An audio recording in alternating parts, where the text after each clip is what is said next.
नमस्ते प्यारे बच्चों। आज हम कक्षा सप्तमी का द्वादश पाठ विद्याधनम को पढ़ने जा रहे हैं। विद्याधनम अर्थात विद्या को यहाँ पर धन माना है और सर्वश्रेष्ठ धन माना है।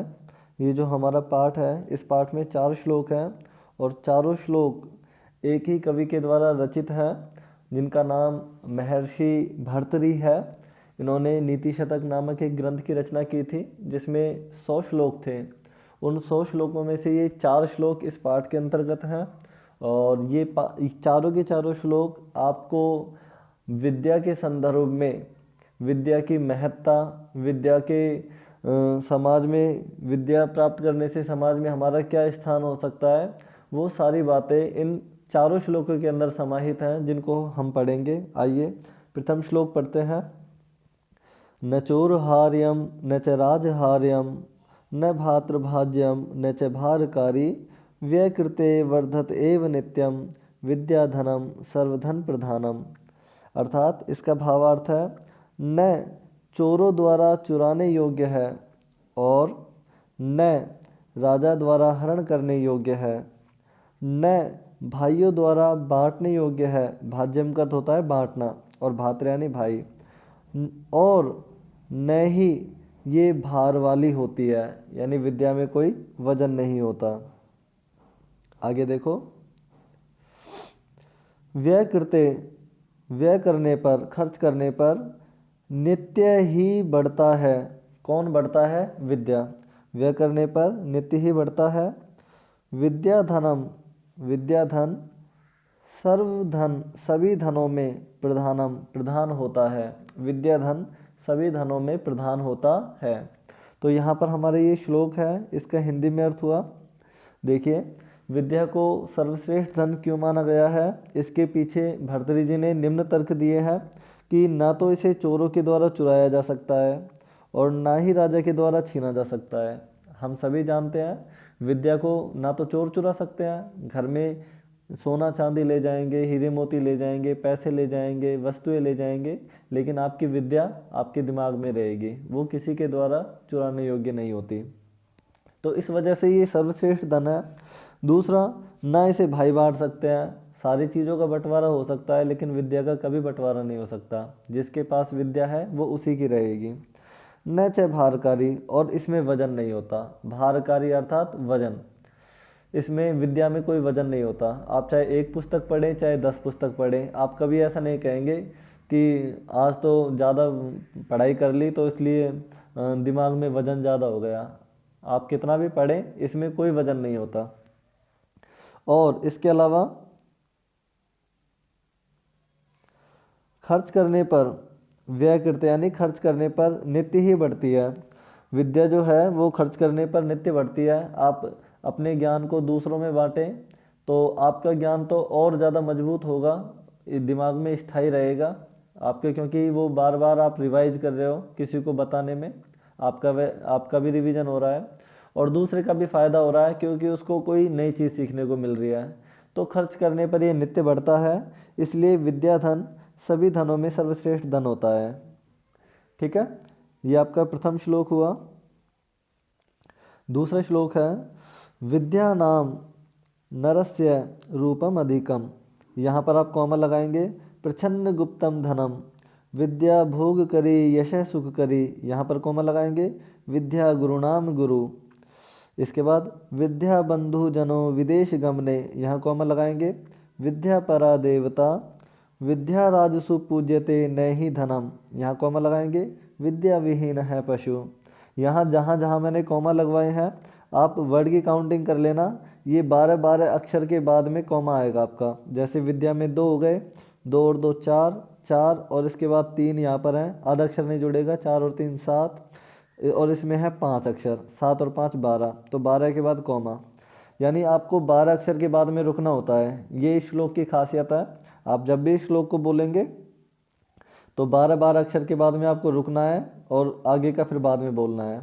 तो विद्या नाम नरस्य रूपम अधिकम, प्रछन्न गुप्तम धनम, विद्या भोग करी यशः सुख करी, विद्या गुरुणाम गुरु, विद्या बंधु जनो विदेश गमने, विद्या परा देवता, विद्या राजसु पूज्यते न ही धनम, विद्या विहीनः पशुः। इसका भावार्थ होगा विद्या मनुष्य का, विद्या जो नाम है ये मनुष्य का सबसे सुंदर, रूपम अधिकम का अर्थ होगा सबसे सुंदर, छुपा हुआ गुप्त धन होता है हम अपनी तरफ से लगाएंगे।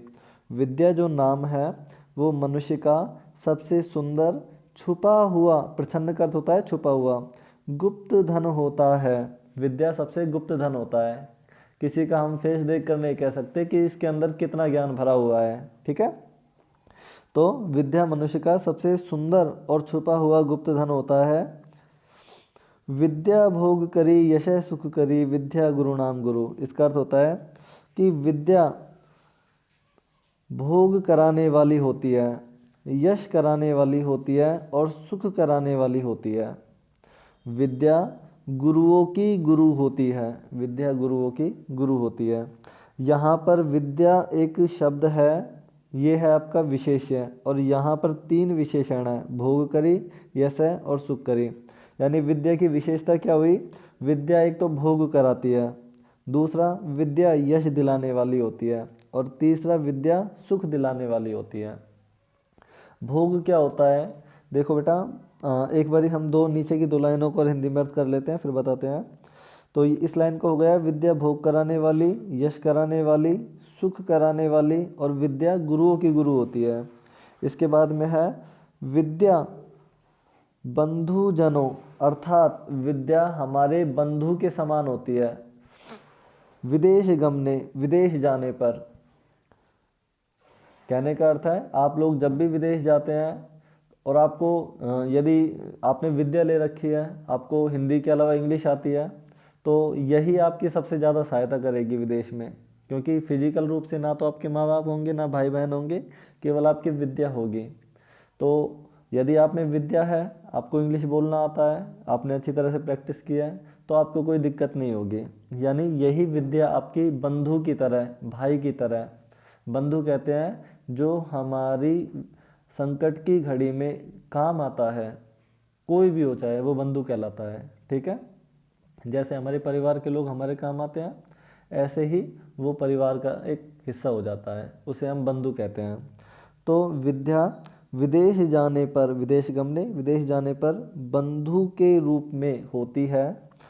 विद्या परा देवता, विद्या सबसे बड़ी देवता है, विद्या सबसे बड़ी देवता है। विद्या राजाओं में पूजी जाती है, न कि धन। विद्या राजाओं में पूजी जाती है, न कि धन। इसका हम दूसरे अर्थों में शब्द ले सकते हैं कि राजाओं में, राजसु यानी राजाओं में विद्या पूजा जाती है, न कि धन। यानी राजा जो लोग होते हैं वे विद्या की पूजा करते हैं, न कि धन की। विद्या से रहित पशु होता है, विद्या से रहित पशु होता है, ये इसका भावार्थ हुआ। अब हम बात कर रहे थे कि विद्या आपका विशेष्य है और ये आपके 3 विशेषण हैं।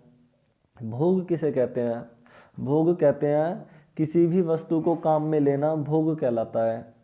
आपका शरीर मनुष्य का शरीर है, आप इस संसार में किसी भी वस्तु को यदि काम में लेते हैं, चाहे आपने पेंसिल काम में ली, आपने बुक काम में ली, नोटबुक काम में ली, मीन्स आपने उसका भोग किया, आपने उसको काम में लिया।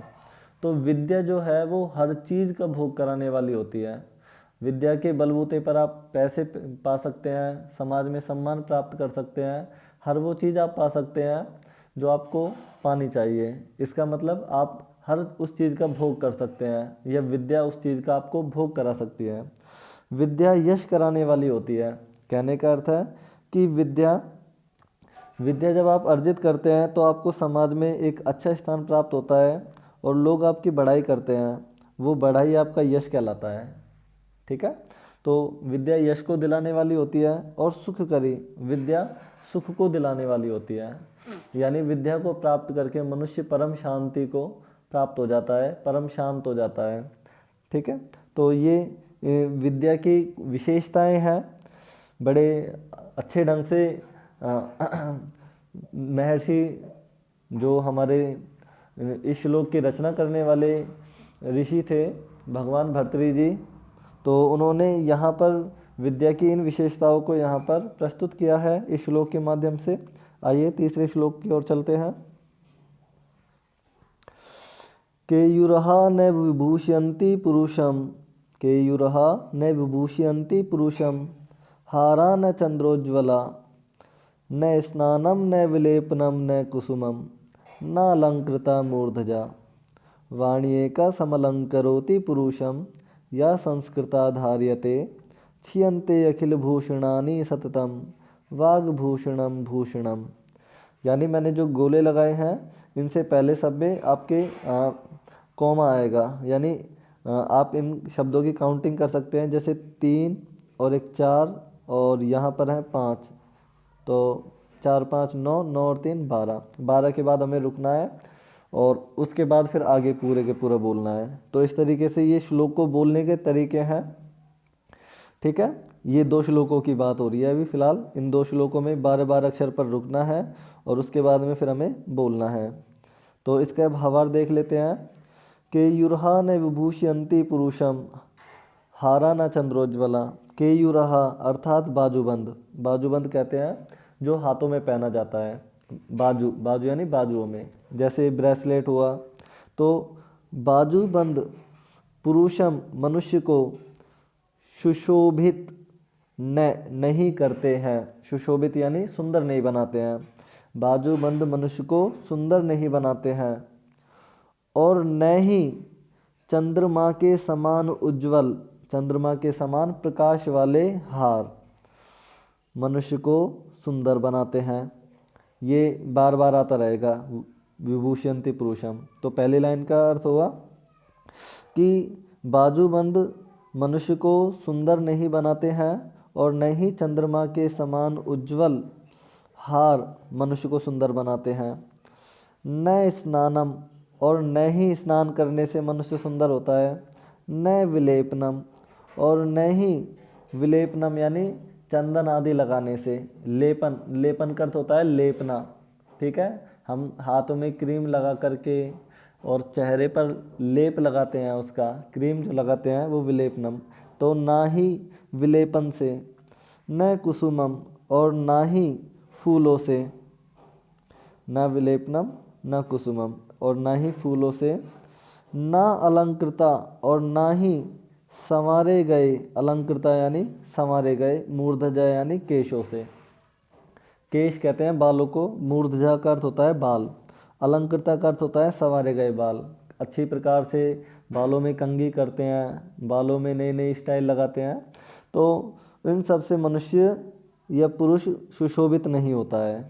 ठीक है, यहाँ पर किस किस चीज़ से मनुष्य सुशोभित नहीं होता है, ये कवि भर्तृहरि जी इस श्लोक की 2 लाइनों में इन्होंने बताया है कि ना तो बाजूबंद से पुरुष की शोभा होती है, ना चंद्रमा के समान उज्जवल हार से मनुष्य शोभा पाता है, न स्नान करने से, न चंदन आदि लगाने से, न फूलों से, और ना संवारे गए केशों से। अलंकृता का अर्थ होता है संवारे गए केश, और मूर्धजा का अर्थ होता है केशों से मनुष्य शोभा पाता है। तो प्रश्न उठता है कि मनुष्य किससे शोभा पाता है? भाई ये सब भी तो मनुष्य के सुंदरता में 4 चांद लगाते हैं, ब्रेसलेट हाथ में पहना और चेहरे पर चमक है, स्नान किया हुआ है, क्रीम पाउडर आदि सब लगा रखा है। तो अगर इनसे मनुष्य की शोभा नहीं हो रही तो किससे हो रही है? तो इसका उत्तर देते हुए तीसरे लाइन में भर्तृहरि जी कहते हैं वाणी एका समलंकरोति पुरुषम। देखो, एक वाणी पुरुषम, पुरुष को सुशोभित कर देती है। केवल एक वाणी मनुष्य को सुशोभित कर देती है जो संस्कार पूर्वक धारण करवाई जाती है। संस्कार पूर्वक का अर्थ होता है कि परिवार के लोग आपको अच्छी तरीके से तहजीब से बोलना सिखा देते हैं और आप अच्छी तरह से बोलना सीख जाते हैं। तो यही आपके बोलने का तरीका समाज में आपकी प्रतिष्ठा बना देती है कि ये लड़का बहुत अच्छा बोलता है, सबसे जी लगा करके बोलता है और किसी के लिए अपशब्द नहीं कहता और इसके स्वर में बड़ी मिठास होती है।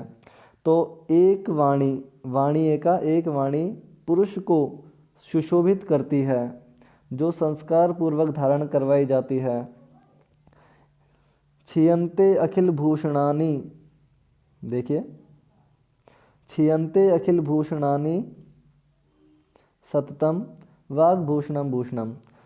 क्षीयन्ते अखिल भूषणानि, सारे आभूषण नष्ट हो जाते हैं। क्षीयन्ते का अर्थ होता है नष्ट हो जाते हैं। अखिल यानी समस्त, भूषणानि यानी आभूषण, सोने चांदी के आभूषण हैं, और या फिर आपका ब्रेसलेट है, आपकी क्रीम है, आपके केश वगैरह हैं, तो सारे ये आभूषण है, ये नष्ट हो जाते हैं।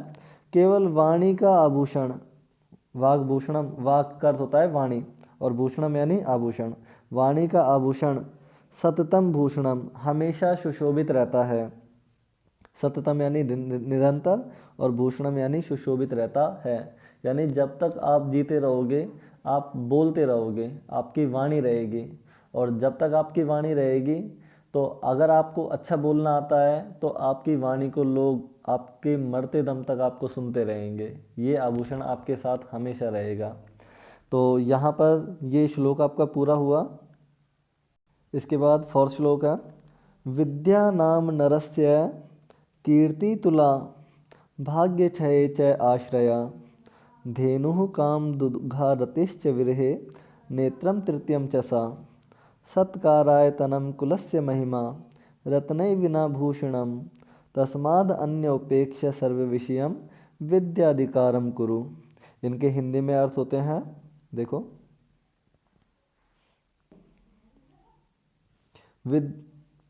देखो, विद्या जो नाम है वो मनुष्य की अतुला कीर्ति ही, यानी अतुलनीय, अतुला का अर्थ होता है जिसकी तुलना न की जा सके, ऐसी कीर्ति होती है।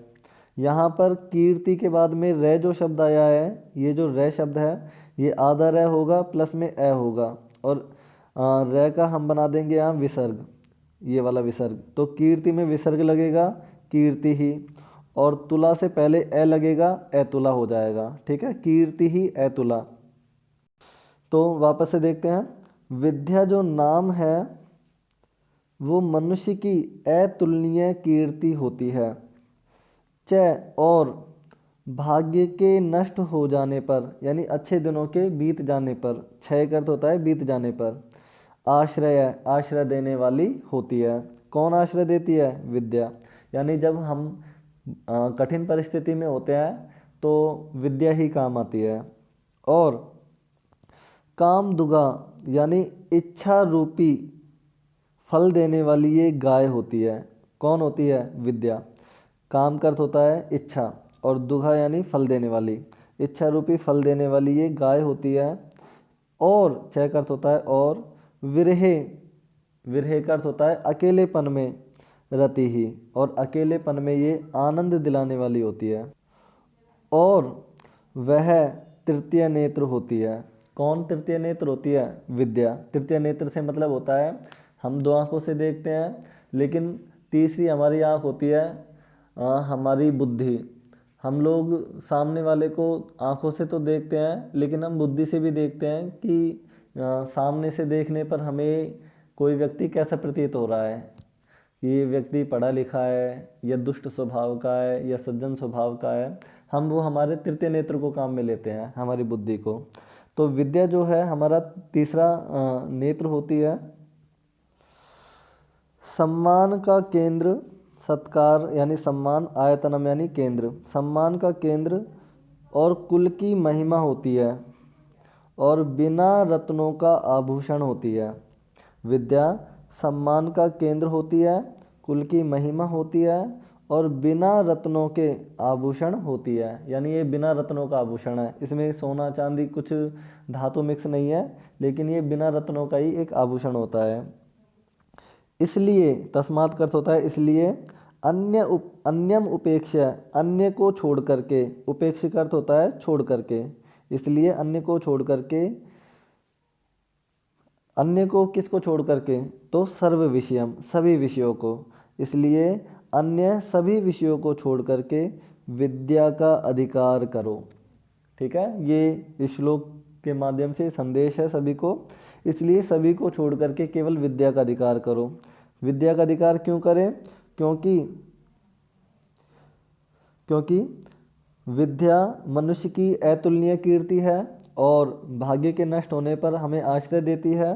विद्या इच्छा रूपी फल देने वाली गाय के समान होती है और अकेलेपन में ये आनंद देने वाली होती है। यानी जब आप अकेले होते हैं, आप पुस्तक पढ़िए, अच्छी पुस्तक पढ़िए, आपको आनंद की प्राप्ति होगी।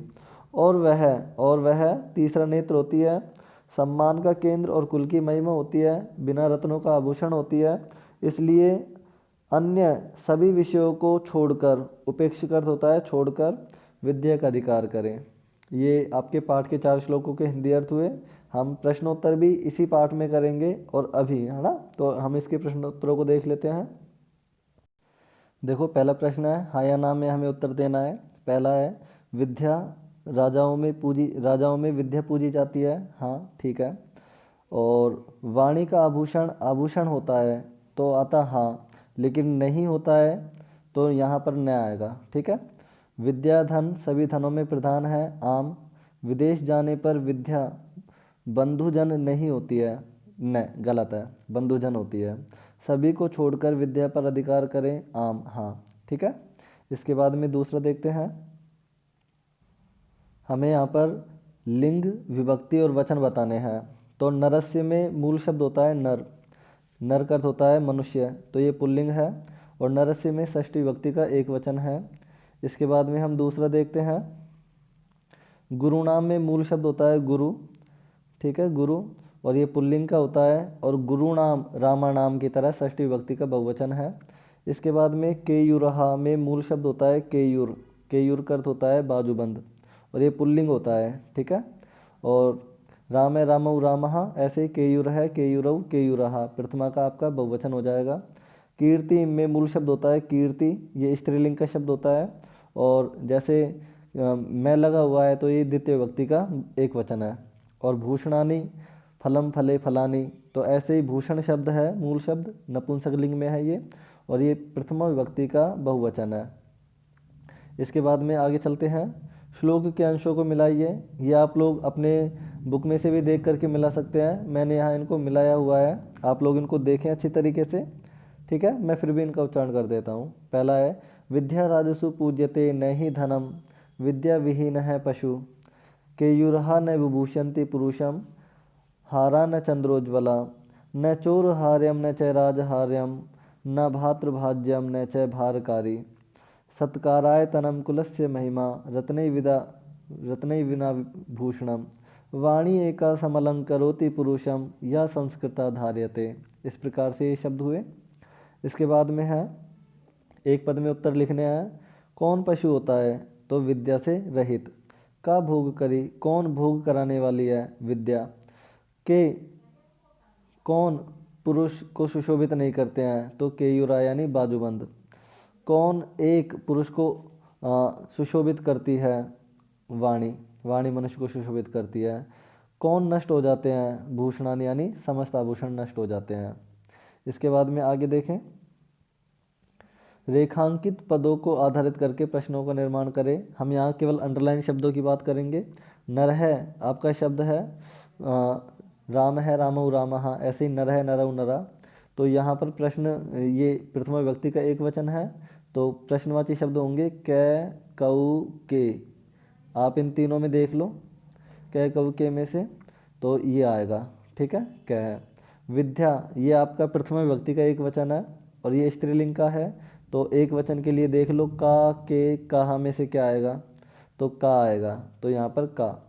इसके बाद में है थर्ड, देखो, हारहा, हारहा शब्द है, हारे हारऊ हारहा, ठीक है। तो ये प्रथमा का बहुवचन है, तो ऐसे ही ये पुल्लिंग का शब्द होता है हार, तो यहाँ बनेगा कै, कऊ और के। तो हारा बहुवचन का है, तो बहुवचन का शब्द लेंगे के, ठीक है, आपका के। इसके बाद में है पिता, ये प्रथमा विभक्ति का एक वचन है, तो प्रश्नवाची शब्द होंगे पुल्लिंग के लिए कै, कऊ और के, तो एक वचन के लिए क्या लेंगे, कै। इसके बाद में है सर्व प्रधानम, प्रधानम यानी विद्या धन सबसे प्रधान धन होता है। तो प्रश्न बनेगा विद्या धन कैसा धन होता है, तो कैसा की संस्कृत होगी कीदृशम, कैसा धन होता है। और विद्या दिशाओं में कीर्ति को फैलाती है।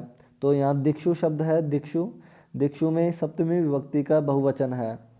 ठीक है, कोई बात नहीं। विद्या दिशाओं में कीर्ति को फैलाती है। तो प्रश्न बनेगा विद्या कहाँ कीर्ति को फैलाती है। तो कहाँ की संस्कृत होगी आपकी कुत्र, कि विद्या कहाँ कीर्ति को फैलाती है। तो आपके ये प्रश्न निर्माण हुए। पूर्ण वाक्य में उत्तर लिखें। देखो, गुरुओं की गुरु कौन होती है? गुरुओं की गुरु विद्या होती है।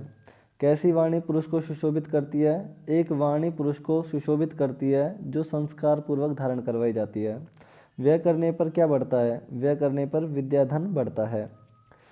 खर्च करने पर विद्याधन बढ़ता है। और भाग्य के नष्ट होने पर कौन आश्रय देती है? तो भाग्य के नष्ट होने पर आश्रय एक विद्या देती है। विद्या जो नाम है वही आश्रय देती है। और प्रश्न 7 में हमें पुल्लिंग, स्त्रीलिंग और नपुंसकलिंग शब्दों को बताना है। जैसे विद्या शब्द है, विद्या आपकी स्त्रीलिंग होती है जिसके अंत में आ आता है। धनम आपका नपुंसकलिंग में है। संस्कृता आपकी स्त्रीलिंग में है। सततम भी आपका नपुंसकलिंग में आएगा।